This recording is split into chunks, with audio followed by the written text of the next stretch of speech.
I was 800 miles away in Seattle, sitting in a hotel conference room during a product launch meeting, when my phone buzzed with a Ring camera notification. Motion detected at front door. I almost ignored it. I'd been getting those alerts all week: delivery drivers, neighbors walking past, the occasional stray cat. But something told me to look. Maybe it was intuition. Maybe it was that nagging feeling I'd been pushing down for months. Whatever it was, I opened the app, and I watched my husband Marcus unlock our front door at 2:47 p.m. on a Tuesday afternoon. He was supposed to be at work. That alone made my stomach drop. But then I saw her walk in behind him. My sister, Lauren. She wasn't just walking into my house. She was walking into my house wearing my favorite perfume, the one Marcus had given me for our anniversary. I could tell because she leaned close to him as they entered, and he breathed her in like she was the only air he needed. I sat there, frozen, my colleague still presenting quarterly projections on the screen in front of me. My phone was tilted just enough that no one else could see. And I watched. I watched Marcus take off her coat. I watched him kiss her neck in my entryway. I watched her laugh, that high, tinkling laugh she'd always used to get what she wanted since we were kids. And then they disappeared from the front door camera's view, heading deeper into my house. Into my living room. My bedroom. My life. Let me tell you how I got here. Let me tell you about the perfect marriage I thought I had, the sister I would have died for, and the week that taught me that sometimes the people you trust most are the ones sharpening knives behind your back. My name is Jasmine Rodriguez, and up until that Tuesday afternoon, I thought I had it all figured out. I'm 38 years old, director of marketing for a tech startup in Portland, Oregon. Good job, great salary, beautiful home in the Pearl District. And Marcus, my husband of 9 years, was supposed to be my forever person. We met at a mutual friend's barbecue when I was 29. Marcus was this charming, ambitious architect, 3 years older than me, with these warm brown eyes that made you feel like you were the only person in the room. He worked for a prestigious firm downtown, designing sustainable buildings. He was passionate about his work, thoughtful, romantic. Our first date, he took me to the Japanese garden, and we talked for hours about everything: our childhoods, our dreams, what we wanted from life. He told me he wanted a partner, someone ambitious like him, someone who understood that success takes work. I remember thinking, this is it. This is the one. We got married 2 years later in a small ceremony in the Columbia River Gorge. Just family and close friends. Lauren was my maid of honor. She gave this beautiful speech about how happy she was that I'd found someone who finally deserved me. She cried real tears. I hugged her so tight that night, thinking how lucky I was to have a sister who loved me that much. Lauren was 5 years younger than me, 33 now. Growing up, I'd always protected her. When Dad left when she was 7 and I was 12, I became her second mom. When kids bullied her in middle school, I fought them. When she couldn't afford college, I helped pay for her community college classes while I worked full-time. She'd always struggled, couldn't keep a job, couldn't keep a boyfriend, couldn't seem to get her life together. But I never judged. That's what big sisters do, right? You lift them up. You give them chances. When she moved to Portland 2 years ago, I was thrilled. I helped her find an apartment in my neighborhood. I introduced her to my friends. I got her an interview at a boutique marketing firm where my friend worked. She got hired as a junior social media coordinator. Not great pay, but it was a start. Marcus seemed happy to have her around too. Family is important, he'd say. We'd have her over for dinner at least once a week. She'd come to our holiday parties. We'd all go hiking together on weekends. Me, Marcus, Lauren, sometimes a few friends. She'd joke about being the third wheel, but we always told her she was family, never an outsider. Looking back now, I can see the signs I missed. The way Lauren's eyes would linger on Marcus when she thought I wasn't looking. The way she'd touch his arm when she laughed at his jokes. How she'd always ask what he liked, his favorite foods, his favorite movies, his favorite everything. I thought she was just trying to fit in, to be part of our family unit. I thought she looked up to Marcus as a brother figure. God, I was so stupid. And Marcus, who had become distant over the past 8 months, who started working late more often, who password protected his phone when he never had before, who stopped reaching for me in bed at night. I'd ask him, "Is everything okay?" He'd smile that same charming smile and say, Just stressed about work, babe. This project is killing me. I'd rub his shoulders and tell him I understood. I'd make his favorite dinner and give him space to decompress. I thought I was being a good wife. Supportive. Understanding. Not nagging him about the late nights or the mysterious texts he'd step out of the room to answer. The red flags were there. God, they were everywhere. I just kept making excuses for them, kept explaining them away, because the truth, the real truth, was too horrible to consider. 3 months ago, I found a receipt in his pants pocket when I was doing laundry. Dinner for two at Canard, this expensive French restaurant downtown. $287. The date was a Thursday night, a night I'd been working late on a product launch. When I asked him about it, he didn't even hesitate. Client dinner, he said. You know how Paul is about impressing potential investors. Had to wine and dine this developer who might fund our new project. Made sense. Paul, his boss, was always throwing money at schmoozing clients. I let it go. 2 months ago, Lauren canceled our standing Sunday brunch. Said she wasn't feeling well. Then I saw on Instagram that she'd posted a photo from Pittock Mansion that same Sunday afternoon. When I asked her about it later, she said, "Oh, I felt better by noon. Didn't want to bother you, since you'd probably made other plans." Last month, I came home early from work one day, my 3 p.m. meeting got canceled, and found Marcus in the shower at 2:45, in the middle of a Tuesday afternoon. He told me that morning he had back-to-back site visits all day. Thought I'd come home for lunch and grab a quick shower, he explained, stepping out wrapped in a towel, water dripping down his chest. The construction site was dusty as hell, but his work clothes weren't dirty. They were folded neatly on the bathroom counter, and they smelled clean. Not like construction dust, like fabric softener. I remember standing there in the bathroom doorway, something cold creeping up my spine. But then he kissed me, and he smiled, and he said, "Want to join me for round 2? And I laughed and pushed the feeling away, because this was Marcus. My Marcus. The man who'd promised me forever. The business trip to Seattle was supposed to be routine. 5 days, Monday through Friday, for our company's annual product launch event. I'd be presenting our new marketing platform to potential investors and clients. Big deal for my career, the kind of opportunity one couldn't pass up. Marcus was supportive, like always. "Go kill it, babe," he said Sunday night as I packed. "I'll hold down the fort here. Make sure you water the plants," I teased. "And please don't live off pizza all week." "Yes, ma'am." He saluted me, grinning. Then he pulled me close and kissed me, soft at first, then deeper. "I'm going to miss you." "It's only 5 days," I said against his mouth. "Still too long." Before I continue, please hit that like button and subscribe to the channel. Drop a comment telling me where you're watching from. I love hearing from you. And if this story resonates with you, share it with someone who needs to hear it. I flew out Monday morning. The first 2 days were chaos. Meetings, presentations, networking dinners that went until midnight. I barely had time to text Marcus, let alone call. He seemed fine with it. His texts were normal. "How's Seattle?" "Nailed your presentation, I bet." "Miss you." Tuesday night, I finally had a break.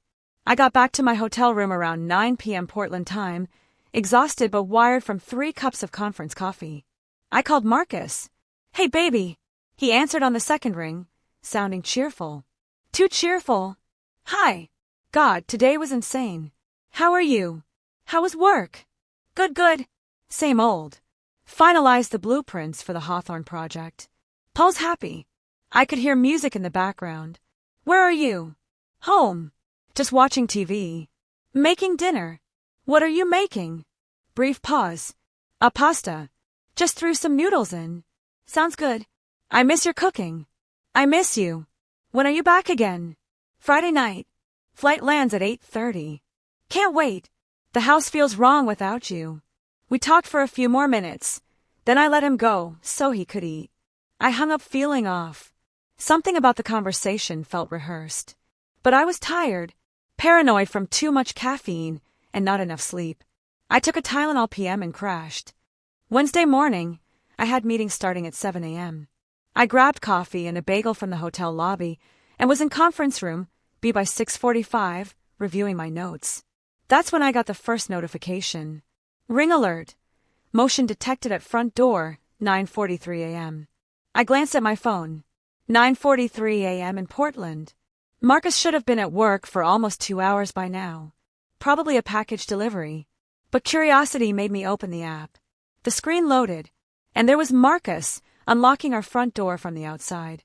Coming home at 9:43 on a Wednesday morning. I frowned. Maybe he forgot something. Maybe he had a break between meetings. Then Lauren appeared behind him in the frame. My sister was at my house. With my husband. On a Wednesday morning when they should both be at work. They went inside. The video clip ended. I stared at my phone for a full minute, my heart starting to pound. There could be a perfectly reasonable explanation. Maybe Lauren needed something. Maybe she had locked herself out of her apartment and came to use our spare key. Maybe Marcus had come home to let her in. I almost called him. Almost. But something stopped me. That same cold feeling I'd pushed away a month ago when I found Marcus in the shower. That voice whispering, "Don't warn him. Watch." Instead, I opened the Ring app settings and turned on live view for all our cameras. We had 3: front door, backyard, and garage. I angled my phone so my colleagues couldn't see the screen and waited. 10 minutes later, another notification. Motion detected, backyard. I opened it. Marcus and Lauren were sitting on our back patio. I couldn't hear what they were saying, the audio was too far away, but I could see body language. Lauren was sitting close to Marcus on the outdoor couch. Too close.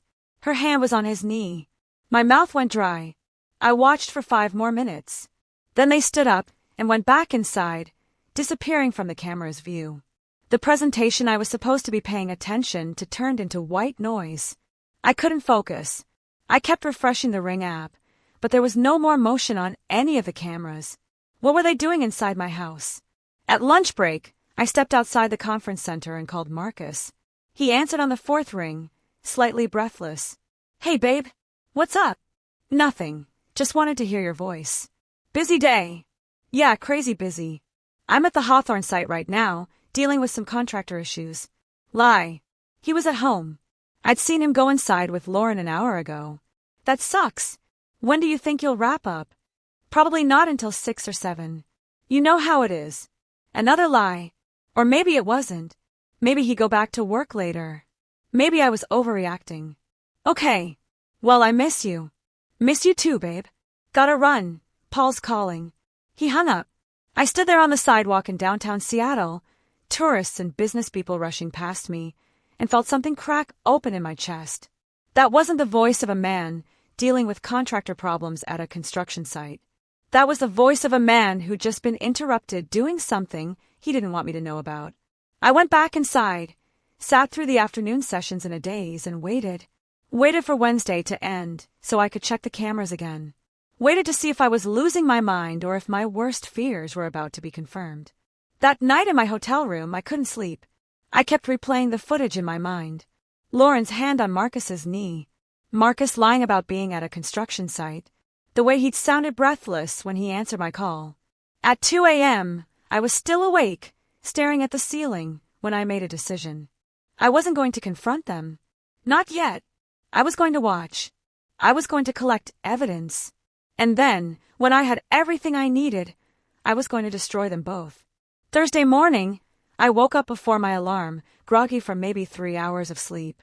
My phone was already in my hand, Ring app open, waiting. I'd set up notifications for every camera, every motion sensor. If a leaf blew past our front door, I'd know about it. The conference breakfast started at 7:30 a.m. I grabbed a coffee and a muffin I didn't eat and found a corner table where I could see the presentation screen but keep my phone angled toward my lap. At 10:15 a.m. Portland time, the notification came. Motion detected, front door. My heart jumped into my throat. I opened the app with shaking fingers. Marcus and Lauren. Again. This time they weren't being careful. Lauren had her arms around his neck, before the door, even closed behind them.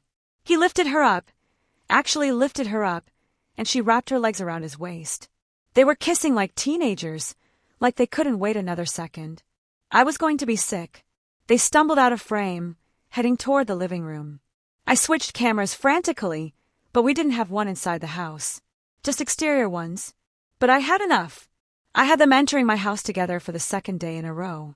I had them in an embrace that left no room for innocent explanations. I screenshotted everything, saved every clip to my cloud storage, sent copies to a secondary email account that Marcus didn't know existed. Then I went into the bathroom and threw up the coffee I'd forced down earlier. When I came back out, I had 14 missed texts from my colleague Sarah asking if I was okay. Was I sick? Did I need to skip the afternoon session? I texted back. Food poisoning. I'm fine. Be there in 10. I wasn't fine. I wasn't even close to fine.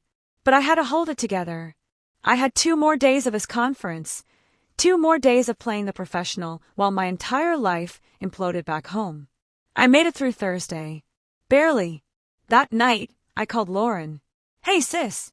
She answered bright and cheerful, like she hadn't been in my house screwing my husband 6 hours ago. How's Seattle? Exhausting. How are you? What have you been up to? Oh, you know. Work's been crazy. I've barely left the office all week. Lie. She'd been at my house Tuesday, Wednesday, and Thursday. That sucks. Have you talked to Marcus at all? Marcus. Slight pause. No, why would I? I don't know. I just thought maybe you'd check on him while I'm gone. Make sure he's not living off pizza. She laughed. That same tinkling laugh I'd heard 1,000 times growing up. You know Marcus. He's probably ordering DoorDash every night. Probably. I forced myself to laugh too. Well, I should go. Gotta prep for tomorrow's presentation. Kill it. Jazz, love you. Love you too. I hung up and stared at my phone. She'd lied to my face. Well, to my voice. And she'd done it so easily, so naturally, like it was nothing. How long had this been going on? I pulled out my laptop and started digging. I went through our joint credit card statements online, the ones that came to my email. I'd always handled our finances. Marcus hated dealing with bills and paperwork, so I had access to everything. I started 6 months back and began reading line by line. Canard, $287. January 14th. A Thursday. I'd been working late. Pix Patisserie, $47. January 20th. A Saturday afternoon. Marcus had told me he was going to watch basketball with his friend Ryan. I'd gone to yoga. Departure restaurant, $198. February 3rd. Another Thursday. Another night I'd been working late. McMenamin's Edgefield, $312. February 17th. An overnight stay. I'd been at a weekend marketing conference in San Francisco. Marcus said he'd stayed home and watched the Trailblazers playoffs. The expenses went on and on. Dozens of restaurants, coffee shops, 2 hotel stays, a purchase at Tiffany & Co. for $1,847. That was March 23rd. 2 weeks later, Lauren showed up to Sunday brunch wearing a new necklace, a delicate gold chain with a tiny diamond pendant. Where'd you get that? I'd asked. It's beautiful. Oh, I treated myself, she'd said, touching it. Found it at this little boutique in the Pearl. Tiffany's wasn't a little boutique. And that necklace cost almost $2,000 of my money. I pulled up our bank statements next. There were cash withdrawals I couldn't account for. $500 here, $800 there. Always on days when I was traveling or working late. Then I found something worse. Marcus had a separate credit card, one I didn't know about. It showed up on his credit report, which I had access to because we'd applied for a mortgage refinance 2 years ago and I'd kept the login. That card had over $23,000 in charges. Hotels, restaurants, jewelry stores, lingerie boutiques, flights, 2 tickets to San Diego for a weekend in April when I'd been visiting my mom in Phoenix. They'd taken a vacation together. While I was taking care of my mother who just had surgery, my husband and my sister were on a romantic getaway in California. The rage that swept through me was cold. Not hot, not explosive. Cold and sharp like broken glass. I took screenshots of everything. Every charge, every receipt, every lie documented in credit card statements and bank withdrawals. I uploaded it all to the cloud. Organized it by date. Built a timeline.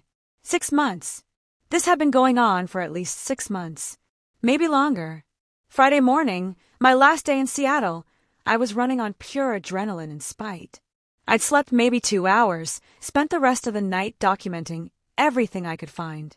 At 11 a.m. Portland time, right on schedule, the notification came through. Motion detected, front door. But this time, something was different. This time, they'd gotten comfortable. Lazy. This time, they stood on my front porch, visible to the camera, and had a full conversation before going inside. And the Ring camera's audio caught every word. "Are you sure she's not coming back early?" Lauren's voice, slightly nervous. "I told you, her flight's not until tonight. We have all day." Marcus's voice, annoyed. "Stop worrying. I can't help it. What if she finds out?" "She's not going to find out. Jasmine's clueless. She works 24/7 and barely notices what's happening in her own house." That stung. But I kept watching. "We need to talk about what happens next," Lauren said. "We can't keep doing this forever." "I know." Marcus pulled her closer. "After the holidays, I'll tell her I want a divorce. We'll say we grew apart. She'll probably be relieved. All she cares about is her career anyway. And the house. It's in both our names, but I paid more into the down payment. My lawyer says I can probably get her to agree to sell and split it, or buy her out." "You've already talked to a lawyer?" Lauren sounded surprised. 3 weeks ago. Just preliminary stuff. He's drafting papers now." My vision went blurry. He'd already hired a divorce lawyer.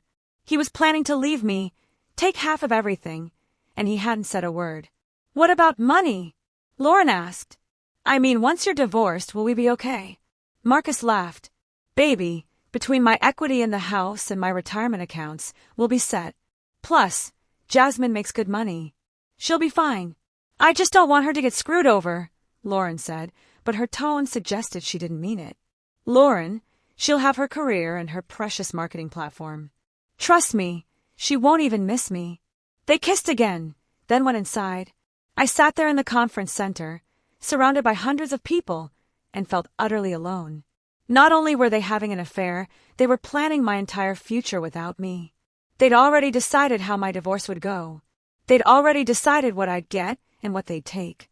And Lauren, my baby sister, the one I'd protected my whole life, was worried about money. Not about me. Not about the betrayal. Just about whether she'd be comfortable after they'd destroyed my marriage. I wanted to scream. I wanted to get on a plane right that second and confront them both. But I didn't. Because if I'd learned anything in the past 3 days, it was that rage doesn't win. Strategy wins. I went back to my hotel room during the lunch break and made calls. First call, Diane Mitchell, the best divorce attorney in Portland. Her rates were astronomical, but she was worth it. I'd read about her in a business journal 2 years ago. She'd represented a CEO's wife in a high-profile divorce and gotten her client 70% of a $45 million estate. "Diane Mitchell's office," the receptionist answered. "Hi, I need to schedule a consultation with Ms. Mitchell." "It's urgent." "I'm sorry, but Ms. Mitchell is booked for the next 3 weeks. I can put you on the cancellation list. Tell her it's regarding a complex divorce case involving asset concealment, adultery, and potential fraud. Tell her I have documentation. And tell her I'm paying cash for an emergency consultation. Hold, please." 2 minutes later, Ms. Mitchell can see you Monday morning at 9 a.m. Her emergency consultation fee is $2,500 for 2 hours. "I'll be there." Second call, my bank. I opened a separate checking account in my name only and transferred $50,000 from our joint savings. Half of what was there. Not enough to be obvious, but enough to protect myself. Third call, a private investigator named Carmen Torres. Another name from that Business Journal article. She'd uncovered financial fraud in a divorce case that landed the cheating husband in prison. "I need surveillance on 2 people," I told her. "Starting Monday. I need documentation of their relationship, their activities, where they go, what they do. Everything. That's $3,000 up front, plus $250 an hour for active surveillance." "Done. I'll email you the details." Fourth call, a locksmith. "I need the locks changed on my house next Friday. All of them. And I need a security system upgrade." By the time I got back to the conference for the afternoon session, I had an army assembling. Lawyer, investigator, financial protection, security. I was building my case like I'd build a marketing campaign, methodically, strategically, with clear goals and measurable outcomes. The goal, protect my assets. Document everything. Destroy them legally. The outcome, they get nothing. I get everything. And everyone knows what they did. Friday night, I flew home. My Uber pulled up to the house at 9:15 p.m. The lights were on inside. Marcus's car was in the driveway. I stood on the sidewalk for a minute, suitcase beside me, staring at my house. Our house. The one we bought together 4 years ago. The one we'd renovated and decorated and filled with dreams of our future. All of it was a lie. I unlocked the front door and went inside. Marcus? I'm home. He appeared from the kitchen, wearing the outfit I'd seen him in on the Ring camera that morning, jeans and the gray Henley I'd bought him for Christmas. He hadn't even bothered to change before I got home. Hey, baby. He pulled me into a hug, kissed me on the forehead. How was Seattle? Exhausting. Successful, but exhausting. I stepped back to look at him. How was your week? Fine. Boring. Missed you. Yeah. I set my suitcase down. What did you do? Anything exciting? Nah. Just worked. Ordered too much takeout. Watched TV. Every word was a lie. Every single word. Did you see Lauren at all? Brief hesitation. Lauren? No, why? I just thought maybe she'd stop by. Check on you. Nope. Didn't see her. I nodded slowly. Interesting. Because I called her Thursday night, and she said she'd been at the office all week. Barely left. Yeah. He shrugged, turning back to the kitchen. Want something to eat? I can make you a sandwich. I'm good. I ate on the plane. I followed him into the kitchen. Everything looked normal. Clean. Orderly. No signs of anyone else having been there. But I could smell perfume. Lauren's perfume. The same one I'd been smelling on Marcus's clothes for months. The same one that had made me ask, "Did you hug someone today?" And he'd said, "Must have been a client." "I'm going to take a shower," I said. "Unpack. Then maybe we can watch a movie or something." "Sounds good. I'll be here." I went upstairs to our bedroom. Everything looked untouched. The bed was made. Marcus never made the bed. I opened the hamper. His clothes from earlier in the week were there. I pulled out the gray Henley he'd worn Wednesday and held it to my nose. Lauren's perfume. And something else. Her coconut shampoo. They'd been in my bed. My legs almost gave out. I sat down hard on the edge of the mattress, my mattress, and tried to breathe through the wave of nausea. They'd been in my bed. In the bed where Marcus and I slept every night. Where we'd made love.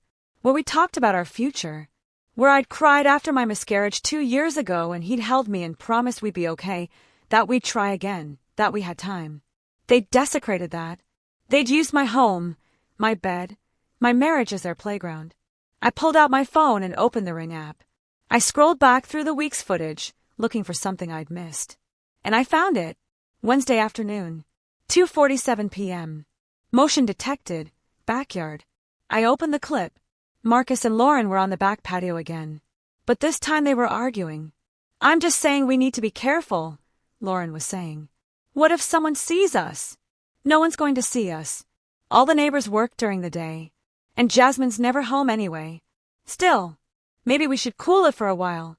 Wait until after you tell her." "I'm not waiting." Marcus pulled her close. "I've waited long enough. I'm done pretending I'm happy in a marriage I don't want anymore." "Do you love me?" Lauren's voice was small, vulnerable. "More than I've ever loved anyone." That should have hurt, should have stabbed straight through my heart. But I was beyond pain now.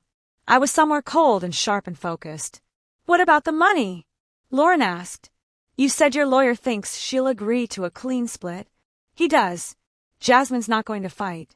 She hates confrontation. She'll probably just sign whatever papers I give her." Wrong, I thought. So wrong. "And we can move into a place together. As soon as the divorce is final. Maybe even before. I can stay with you once I move out." "I'd like that." Lauren kissed him. "I'm tired of sneaking around.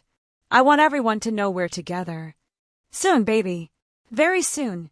The clip ended. I sat there on my bedroom floor, phone in hand, and something inside me shifted. The hurt, the betrayal, the disbelief, all of it crystallized into something harder. Determination. Calculation. Cold, focused rage that knew exactly what it wanted. They thought I was going to roll over.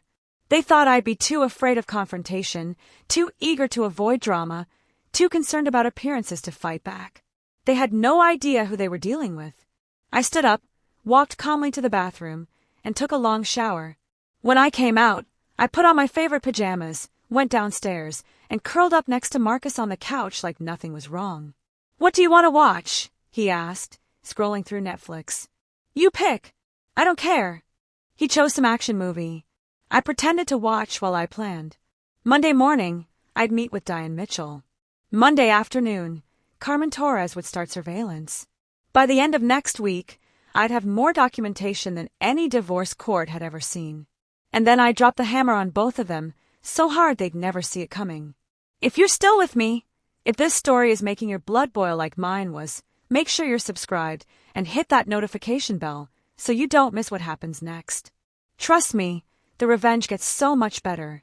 Your support means everything to this channel. Monday morning, I sat across from Diane Mitchell in her corner office overlooking downtown Portland. She was late 50s, silver hair pulled back in a neat bun, wearing a power suit that probably cost more than my monthly salary. Her eyes were sharp and calculating. "Tell me everything," she said, hands folded on her mahogany desk. I did. Every detail. The Ring camera footage, the credit card statements, the overheard conversations about divorce plans, the affair with my sister. When I finished, she leaned back in her chair with something that might have been a smile. "Mrs. Rodriguez, in 30 years of practicing family law, I've seen some horrific things. But this," she gestured to the folder of evidence I'd compiled. "This is textbook fraud, infidelity, and asset dissipation. Your husband has been using marital funds to conduct an extramarital affair and planning a divorce strategy without your knowledge. Oregon is an equitable distribution state, but with this evidence, we can argue for a significantly unequal split in your favor." "I want the house," I said, "and I want him to pay back every cent he spent on her." "We'll get you more than that." Diane pulled out a legal pad. "First, we're going to trace every dollar he spent from joint accounts on this affair. Every dinner, every hotel, every gift. That's called dissipation of marital assets, and we can claim reimbursement. Second, we're going to ensure you get the house. Third, we're going to file for a post-separation support order immediately once we file, which will require him to maintain the marital standard of living for you until the divorce is final. And fourth," her eyes glinted, "we're going to make sure everyone knows exactly what he did. Everyone. Oregon allows fault-based grounds for divorce. Adultery is one of them, which means we can publicly name your sister as the affair partner in the divorce complaint. It becomes part of the public record. Anyone can access it. His family will know. His co-workers will know. Everyone will know." I thought about Marcus's mother, a devout Catholic who had welcomed me into her family with open arms. About his sister who told me I was the best thing that ever happened to her brother. About his colleagues at the firm where reputation was everything. "Do it," I said. Diane nodded. "We'll need to move quickly. If your husband is already working with an attorney, he might file first. We want to control the narrative. I'm going to draft the complaint today. Can you sign off on it by Wednesday?" "Yes." "Good. We'll file Thursday. The sheriff will serve him at work on Friday." "At work? In front of his colleagues? In front of his boss?" "Perfect," I said. "One more thing." Diane leaned forward. "Don't tip your hand. Act normal. Don't let him suspect you know anything. The element of surprise is crucial." "Trust me," I said. "He has no idea." After meeting with Diane, I met with Carmen Torres at a coffee shop in Northwest Portland. Carmen was younger than I expected, maybe 40, with dark hair pulled into a ponytail and the kind of eyes that didn't miss anything. "I need you to follow both of them," I said, sliding a folder across the table with photos and details. "Marcus Rodriguez and Lauren Walsh. Document everywhere they go together. Get photos, video if possible, license plates, hotel check-ins, anything that proves the relationship. How long has this been going on? At least 6 months that I can prove. Maybe longer." Carmen whistled low. "And she's your sister?" "Unfortunately. That's cold." She opened the folder, studied the photos. "What kind of timeline are we working with?" "Divorce papers are being filed Thursday. But I want documentation for at least a week before that. I want to know their routine, their patterns. I want to know if there's anyone else who knows about this." "You think there might be?" I think people don't hide this well for 6 months without help. Someone at his work might know. Someone at her work. I want names. Carmen nodded, making notes. This is going to run you about $15,000 for a week of full surveillance plus documentation. I don't care what it costs. All right then. She stood up, tucking the folder under her arm. I'll start this afternoon. I'll send you daily updates with photos and video clips. That afternoon, I went to work like nothing was wrong. Answered emails. Sat through meetings. Had lunch with my team. My boss asked how Seattle went, and I told him it was great. We'd landed 3 new clients. You look tired though, he said. Everything okay at home? Everything's fine, I lied with a smile. Just catching up on sleep. That evening, Marcus and I had dinner together. I'd picked up Thai food on the way home, his favorite place. We sat at the kitchen table and ate pad Thai while he told me about his day. How was your Monday? I asked. Good. Busy. Paul's got us working on this new mixed-use development in the Pearl. Super complicated zoning issues. All of it might have been true. Or all of it might have been lies. I didn't care anymore. That's great, honey. I reached across the table and squeezed his hand. I'm proud of you. He smiled at me, and I wondered how he did it. How he looked me in the eyes and lied without flinching. How he touched me without feeling guilty. How's Lauren? I asked casually. I haven't talked to her in a few days. Haven't seen her. Why? No reason. Just wondering if she wanted to come to dinner this weekend. We haven't had her over in a while. Please say yes, I thought. Please invite my sister to dinner, so I can sit across from both of you and watch you pretend like you haven't been destroying my life. Maybe, Marcus said. I'll text her. Great. That night in bed, Marcus reached for me, his hand on my hip, pulling me close. I've missed you, he murmured against my neck. I forced myself not to recoil. Forced myself to turn toward him, to kiss him back, to let him touch me. It was the hardest thing I'd ever done. But I did it because I needed him to believe nothing had changed. I needed him to think I was still the clueless wife who worked too much and trusted too easily. Afterward, he fell asleep quickly, his arm draped over my waist. I lay there in the dark, staring at the ceiling, counting down the hours until Thursday.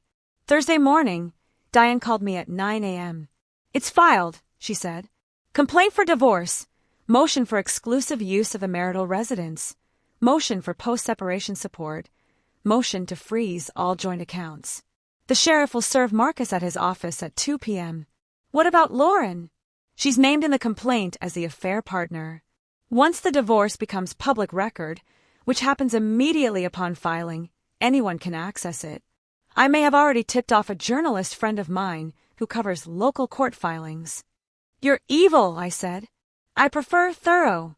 I could hear the smile in her voice. Where will you be this afternoon? At my office. Working. Acting normal. Good. Don't answer his calls. Don't respond to texts. Let him panic. When he comes home tonight, if he comes home, I want you to hand him this. She'd already emailed me a document.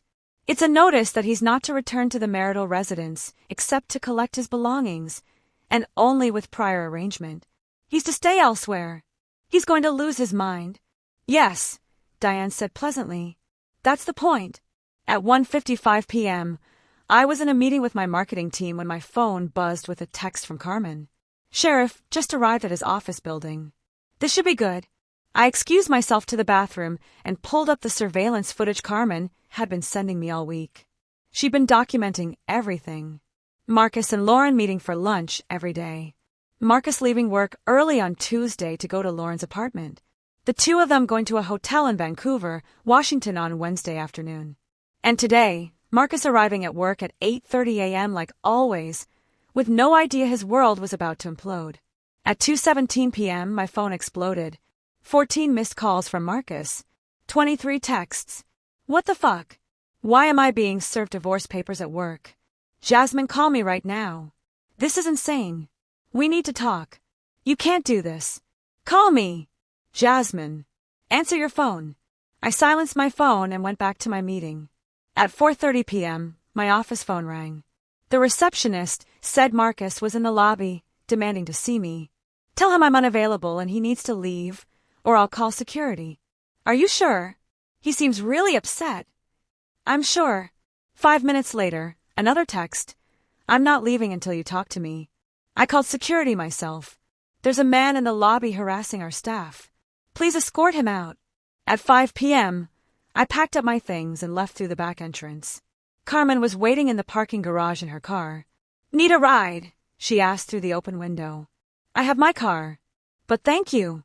Your husband's camped out front. Looks pretty upset. Good. I drove home, taking a deliberately long route to make sure Marcus wasn't following me. When I pulled into the driveway at 6:15, the house was dark and empty. I went inside, locked all the doors, and armed the security system. Then I poured myself a very large glass of wine and waited. Marcus showed up at 7:30. I heard his key in the lock, then the beep of the alarm system rejecting his code. I'd changed it yesterday. He started pounding on the door. Jasmine, open the door. This is my house too. I walked to the front door but didn't open it. No, Marcus, it's not your house anymore. I filed for exclusive use of the residence, pending divorce. You can't do that. I already did. And if you don't leave right now, I'm calling the police. Jasmine, please. Let's talk about this like adults. Like adults. I laughed, a sound I didn't recognize coming from my own mouth. You want to talk like adults? Okay. Let's talk about how you've been sleeping with my sister for 6 months. Let's talk about how you spent $23,000 of our money on her. Let's talk about how you already hired a divorce lawyer 3 weeks ago and plan to blindside me after the holidays. Silence on the other side of the door. Yeah, I said. I know everything. Every dinner. Every hotel. Every lie. The Ring camera caught it all. The Ring, his voice cracked. You were watching. Every second. More silence. Then, Jasmine, I can explain. I don't want your explanations. I want you to leave. Now. Or I call 911 and have you arrested for trespassing. This is insane. You're insane. I'm insane. I'm not the one who destroyed a 9-year marriage for a fling with my wife's sister. It's not a fling, he shouted. I love her. I've loved her for months. We're going to be together. And there it was. The truth, finally. No more pretending. No more lies. Great, I said calmly. Then go be with her. Just not in my house. I heard him kick the door. Then footsteps retreating. A car door slamming. Tires squealing as he backed out of the driveway. I stood there for another minute, then walked to the kitchen and called Lauren. She answered on the first ring, her voice high and panicked. Jazz, oh my God, I just heard. Marcus called me and said you know and you filed for divorce and he's named me in the papers and... Yeah, I cut her off. I know. I'm so sorry. I never meant for this to happen. It just happened, and we didn't know how to tell you. Save it, Lauren. I don't want to hear your excuses. Jasmine, please. You're my sister. We can work through this. No, I said quietly. We can't, because you're not my sister anymore. My sister wouldn't have slept with my husband. My sister wouldn't have worn jewelry he bought with my money. My sister wouldn't have vacationed with him in San Diego while I was taking care of our sick mother. You knew about San Diego? I knew about everything. I have 6 months of credit card receipts. I have Ring camera footage of you two on my back patio discussing your future together. I have hotel check-ins and text messages and a timeline of every single lie you both told me. Her voice dropped to a whisper. Oh God. And you know the best part? It's all in the public divorce complaint. Your name. Marcus's name. What you did. Anyone can access it. So your boss will know. Your coworkers. Your friends. Mom. You told Mom. Not yet. But I will. She deserves to know what kind of daughter she raised. Jasmine, please. I hung up. Then I blocked her number, blocked Marcus's number, poured another glass of wine, and sat down on the couch in my quiet, empty house. It was done. The bomb had been dropped. And I'd survived the explosion. The fallout was spectacular. Friday morning, Carmen sent me an update with photos. Marcus had shown up at Lauren's apartment Thursday night at 9:47 p.m. She'd let him in. The lights had stayed on until 2:30 a.m. Probably discussing their strategy, Carmen wrote. Or fighting. Hard to tell. At 10 a.m., Marcus's mother called me. I let it go to voicemail. Jasmine, honey, it's Regina. I just heard about the divorce filing. I don't understand. Marcus said you two were fine. Can you please call me back?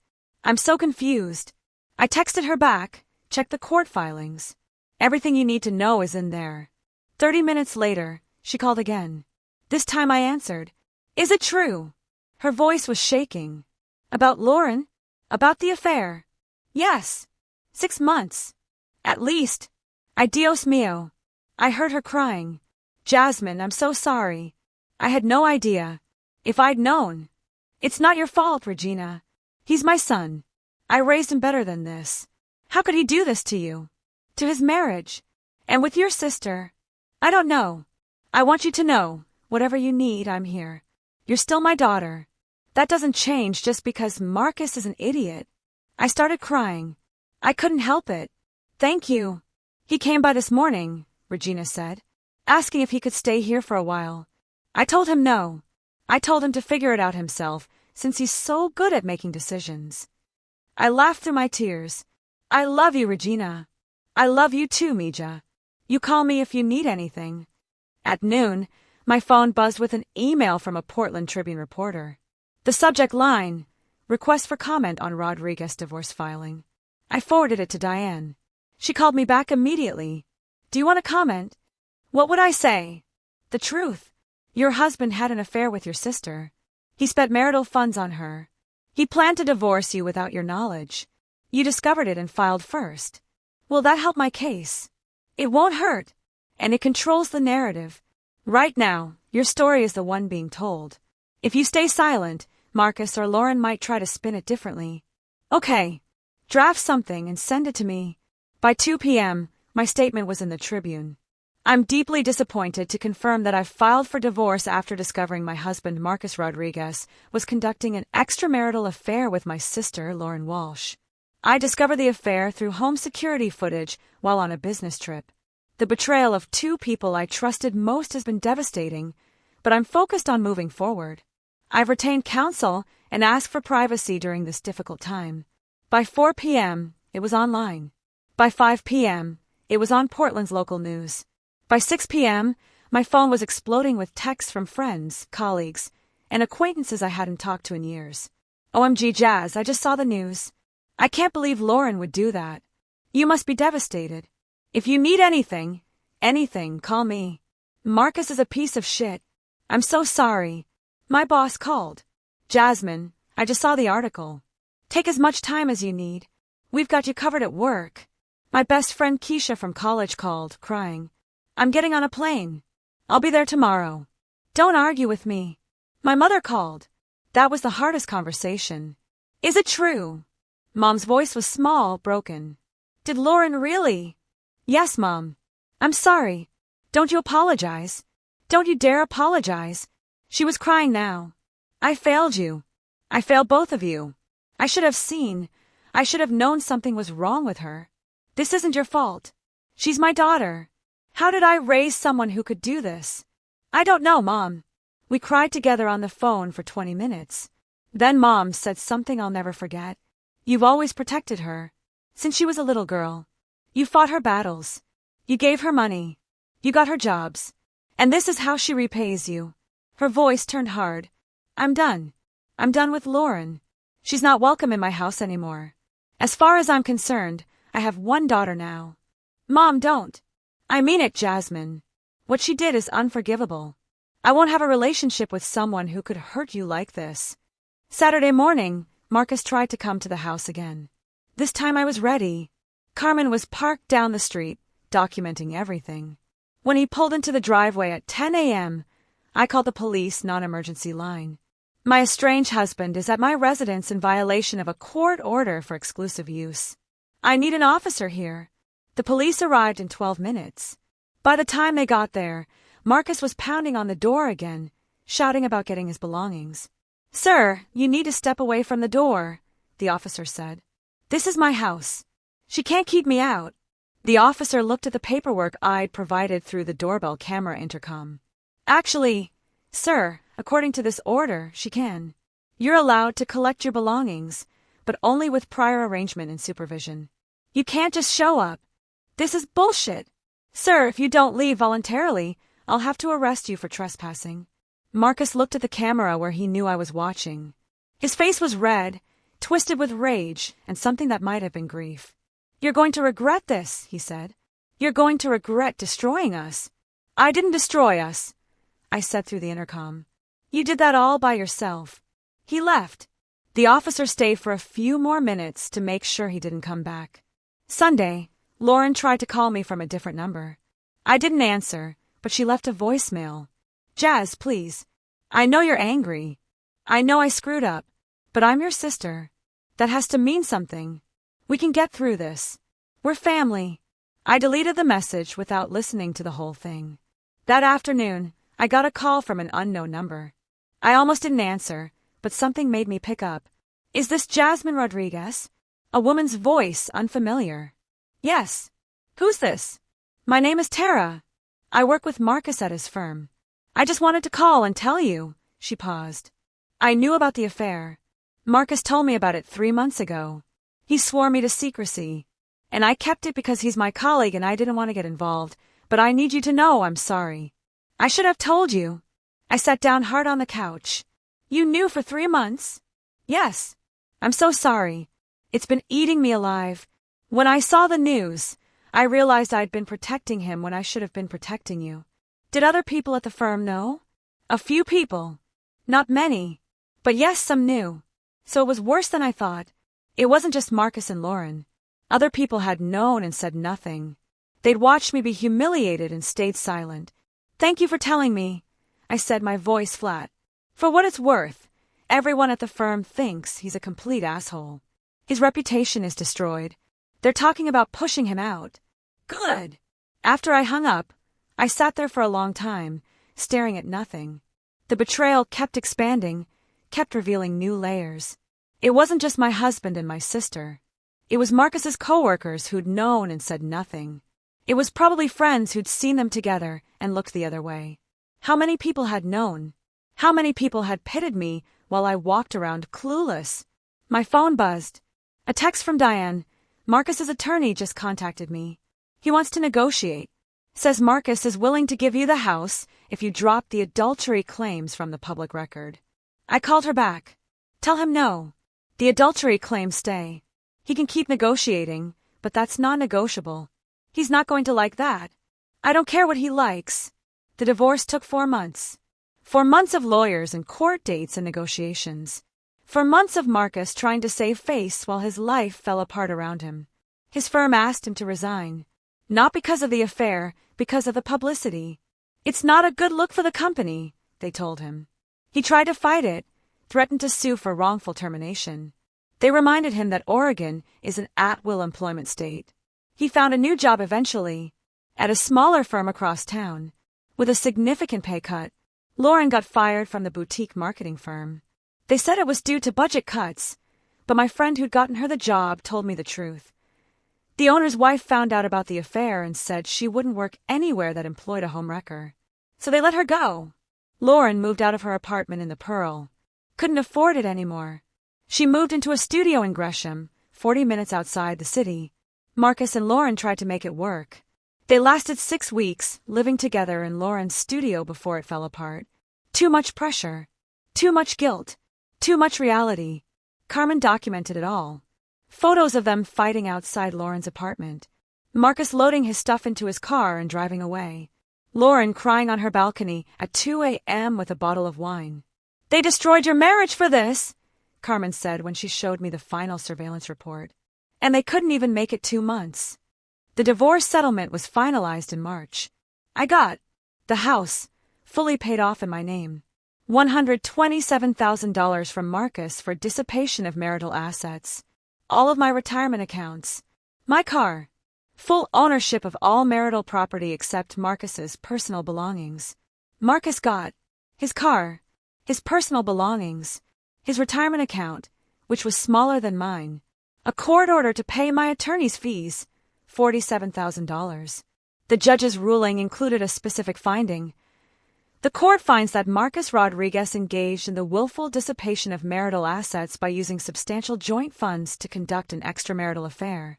Such conduct warrants an unequal division of property in favor of the innocent spouse. It was in the public record. Forever. On the day the divorce was finalized, Diane took me to lunch at a nice restaurant in Northwest Portland.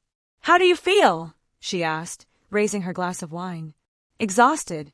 Vindicated. Free. That's the right answer." She clinked her glass against mine. "You did good, Jasmine. You played it smart. You protected yourself. You won. It doesn't feel like winning. It never does. Not at first. But trust me, in a year, you'll look back and realize you won everything that matters." I wanted to believe her.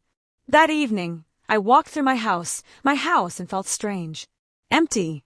Like I was supposed to feel triumphant, but instead I just felt tired. 9 years of marriage, gone. A sister gone. A future I'd planned, gone. But I was still here. Still standing. Still surviving. 6 months after the divorce was finalized, I sold the house. I know that sounds crazy. I fought so hard for it. Put Marcus through hell to keep it. And then I sold it. But every room had memories I didn't want anymore. The kitchen where I'd watched them on camera. The bedroom where they betrayed me. The back patio where they'd planned my future without me. I bought a smaller place in Northwest Portland. A modern condo with floor-to-ceiling windows, hardwood floors, and absolutely zero history. I decorated it exactly how I wanted. Bold colors, contemporary art, a reading nook by the window where I could watch the city lights. It was mine. Completely, utterly mine. Work became my salvation. I threw myself into a new marketing campaign for our biggest client, developing a strategy that would eventually win our firm an industry award. My boss promoted me to VP of Marketing. The raise meant I could finally exhale financially. I started therapy. Dr. Sarah Chun, a specialist in betrayal trauma. Twice a week at first, then once a week, then every other week. "You're doing the work," she told me in one session. "That's the hardest part. Most people avoid it. They bury the pain and let it fester. You're confronting it. It doesn't feel like I'm doing anything except crying and being angry. That's the work. Feeling it. Processing it. Not running from it." I joined a divorce support group. Sat in a circle once a week with 7 other people who'd had their lives imploded by infidelity. We shared stories, cried together, laughed at the absurdity of it all. A woman named Patricia, 52, whose husband left her for their daughter's college roommate. The first year, you survive. The second year, you heal. The third year, you thrive. I held on to that like a promise. I reconnected with friends I'd neglected during my marriage. Keisha flew up from San Francisco once a month just to hang out. We get dinner, go to movies, walk along the waterfront, and talk about everything except Marcus and Lauren. "I got you something," Keisha said one night, pulling a small box from her purse. Inside was a necklace, a simple silver chain with a phoenix pendant. "You're rising from the ashes," she said. "Don't forget that." I wore it every day. 8 months after the divorce, I went on my first date. His name was David. Unfortunately, I made a mental note to avoid men named Marcus or David in the future, and he was a graphic designer I'd met through work. It was a disaster. Not because he was awful, he was nice, actually, but because I spent the entire dinner comparing him to Marcus. How he laughed differently. How he talked about his work with actual passion instead of resentment. How he asked me questions and actually listened to the answers. At the end of the night, when he walked me to my car, he said, "You're not ready yet, are you? Is it that obvious? You flinched when I touched your shoulder earlier, and you haven't made eye contact with me all night. I'm sorry. Don't apologize. I read the Tribune article. I know what you've been through. When you're ready, look me up. I'd love to try this again." He kissed my cheek and walked away. I sat in my car for 10 minutes, crying. Not because the date went badly, but because it went exactly how it should have gone. I wasn't ready. I didn't know when I would be ready. But it was a start. I ran into Lauren at New Seasons Market on a Saturday afternoon in December. I turned a corner in the produce section, and there she was, holding a bag of apples, looking tired and thin. We froze, staring at each other across a display of kale. "Jazz," she said quietly. I turned and walked away, kept walking until I was back at my car. She didn't follow.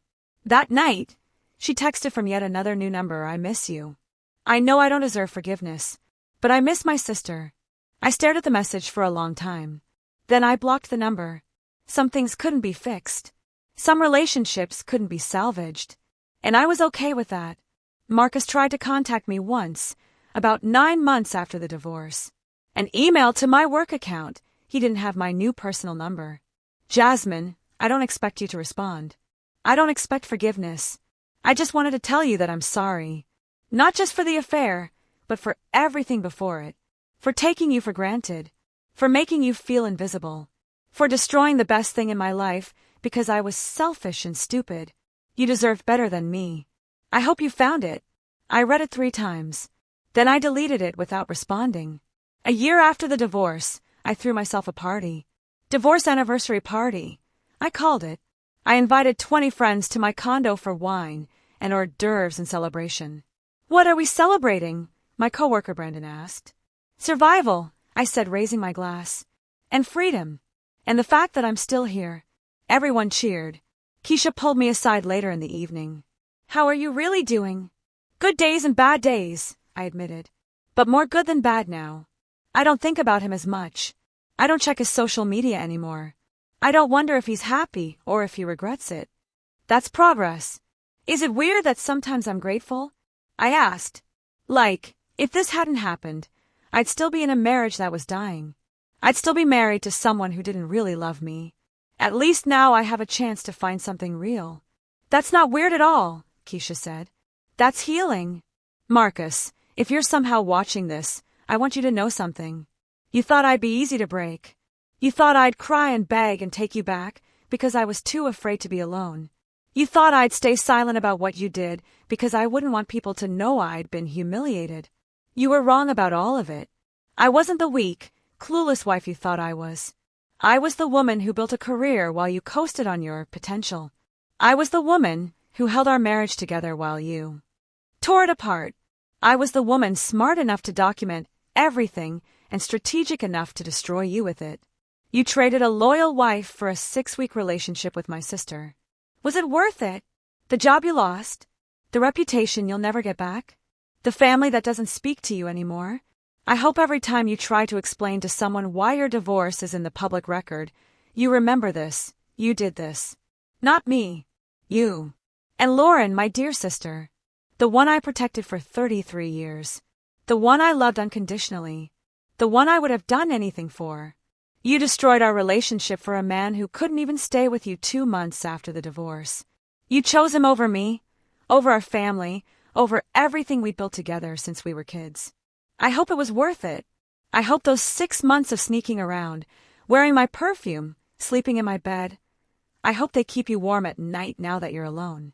Mom doesn't talk to you anymore. Did you know that? She sends me photos of us as kids sometimes, and she cries.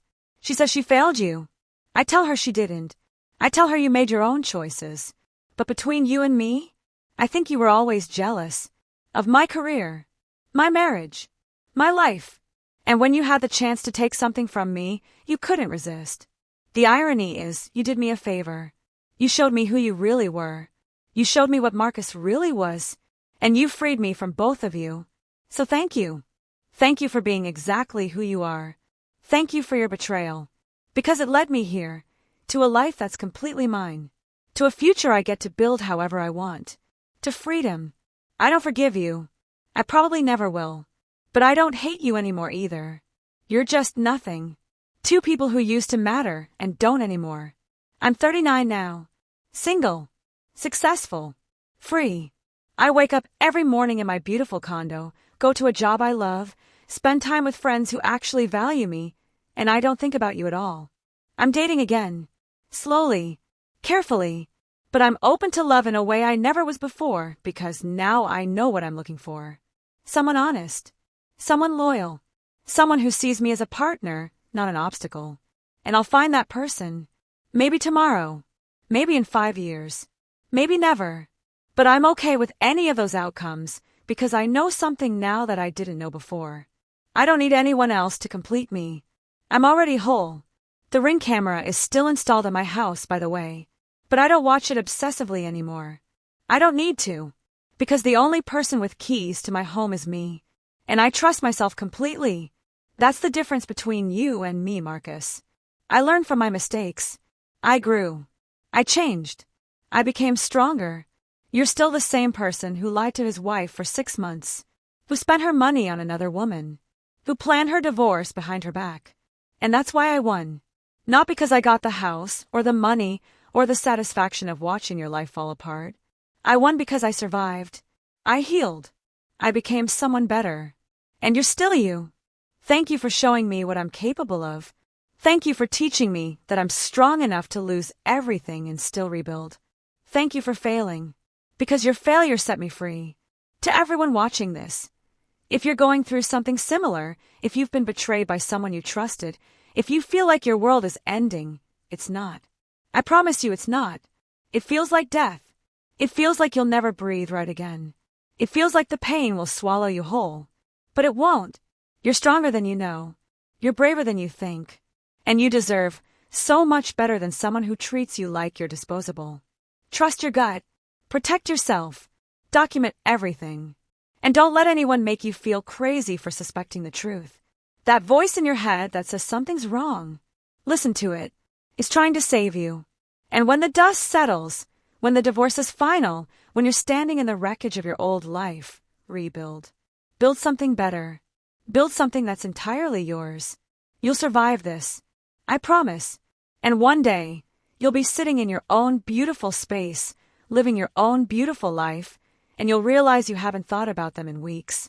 That's when you'll know you've won. That's when you'll know you're free. I'm Jasmine Rodriguez, and I'm signing off. Stay strong. Stay brave. And remember, the best revenge is living well. Thank you for sticking with me through this entire story. If this gave you the justice you needed to see, please check out the other videos on screen. They're just as satisfying. And if you haven't subscribed yet, what are you waiting for? See you in the next story.